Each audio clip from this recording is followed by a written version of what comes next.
She stood alone on the corner, confused, trembling, clutching a purse that looked older than her. Dozens of people passed by, glancing but never stopping. Some whispered, some shook their heads, and some pretended not to see. She looked like just another lost old woman, someone else's problem. But she wasn't, because when one teenager, a young black boy in a worn hoodie, decided to stop and help, he uncovered a truth no one could have imagined. What looked like an act of kindness would change both their lives forever. Marcus Johnson wasn't a kid people paid much attention to. 17, quiet, and always keeping to himself, he spent most of his time working part-time at a grocery store and helping his mom take care of his younger sister. His life was simple: school, work, home. And though he had dreams of going to college, the reality of bills and responsibilities weighed on him like a shadow. On that particular afternoon, the city was busy as usual, cars honking, people glued to their phones, everyone rushing somewhere. Marcus had just left work, tired but satisfied. He had managed to save a few dollars to help his mom pay the electric bill that week. As he crossed the street, he noticed something unusual near the corner of the park. An elderly woman stood beside a lamppost, her face pale, eyes darting around as if searching for something or someone. People passed her, some looking concerned, but no one stopping. Her clothes were neat but a little mismatched, her shoes dusty, her silver hair undone by the wind. She clutched an old leather purse with both hands, mumbling softly. Marcus slowed down. Something about her didn't sit right. She looked scared, lost, but no one seemed to care. He looked around. Maybe someone else would help. No one did, and as he hesitated, the woman stumbled, her hand trembling on the lamppost. That's when Marcus stepped forward, unaware that this simple decision would soon be broadcast across every major news outlet in the country. "Ma'am, are you okay?" he asked softly, though she didn't seem to hear him at first. Her eyes were distant, filled with confusion and fear. He gently touched her elbow, and she flinched before meeting his gaze. For a moment, she studied him. Then her lips trembled as she whispered, "I can't find my way home."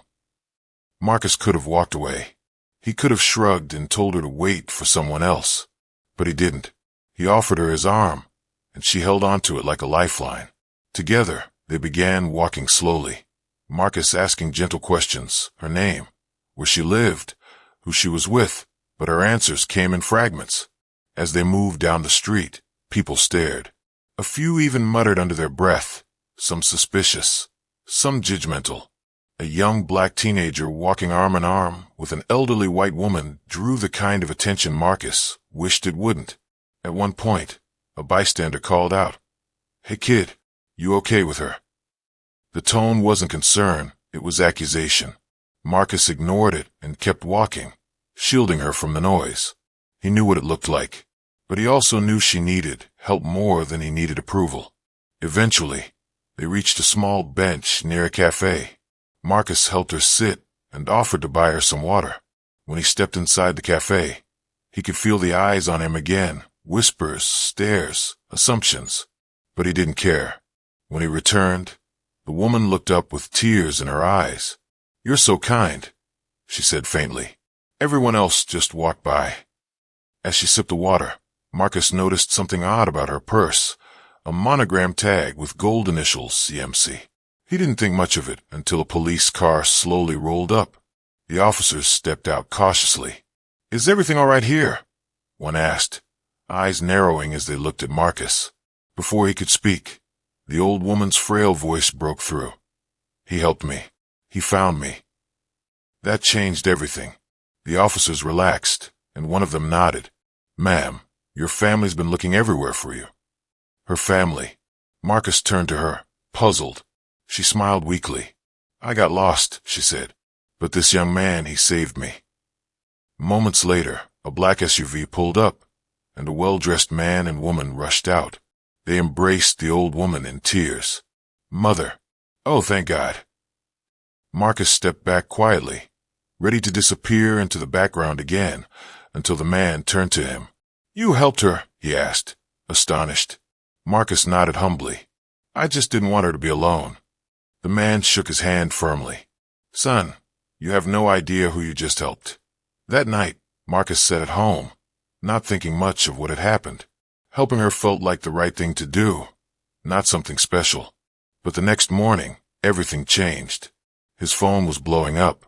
Dozens of messages, calls, and notifications flooded in.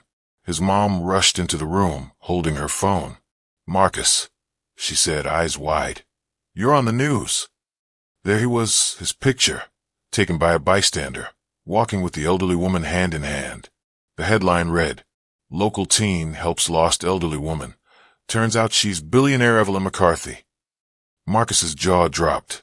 Evelyn McCarthy, one of the wealthiest philanthropists in the state. The same name on the gold tag in her purse. News stations called it a story of compassion in a world too busy to care. Social media exploded with praise for Marcus. People from all walks of life shared the story, calling him the boy who didn't look away.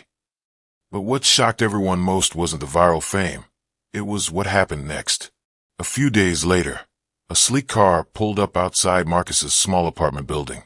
Evelyn herself stepped out, walking slowly, but smiling warmly. She hugged him as cameras flashed. Then she turned to the reporters and said, This young man saw a human being when everyone else saw an inconvenience. I will never forget that. She handed Marcus an envelope. Inside was a scholarship, fully paid tuition to any college he chose, and a personal note written in her delicate handwriting. For seeing me when no one else would. Use this to build the future you deserve. Life changed quickly after that. Marcus was accepted into the university of his dreams, majoring in social work and community development. He often spoke about that day, not for the fame, but for what it revealed about people. He would say, Everyone talks about kindness, but few actually practice it when it's inconvenient. That day taught me that compassion doesn't need an audience. It just needs courage. As for Evelyn McCarthy, she continued her quiet philanthropy, establishing a foundation in Marcus's name to support underprivileged youth. The photograph of that moment, the old woman's trembling hand held by the young man's steady one, became a symbol. It hung in schools, hospitals, and community centers across the state, with a small plaque beneath it. See the person, not the difference. It wasn't about race, class, or wealth. It was about humanity, the simple, often forgotten act of seeing someone who needs help and choosing to care. So the next time you see someone who looks lost, alone, or out of place, what will you do? Walk by like everyone else, or stop like Marcus? Because sometimes the smallest act of kindness can rewrite the story of two lives, and maybe even the world around us. If this story moved you, don't just scroll away. Share it, talk about it, and subscribe. Not just to hear more stories like this, but to be part of a community that believes in change, compassion, and courage.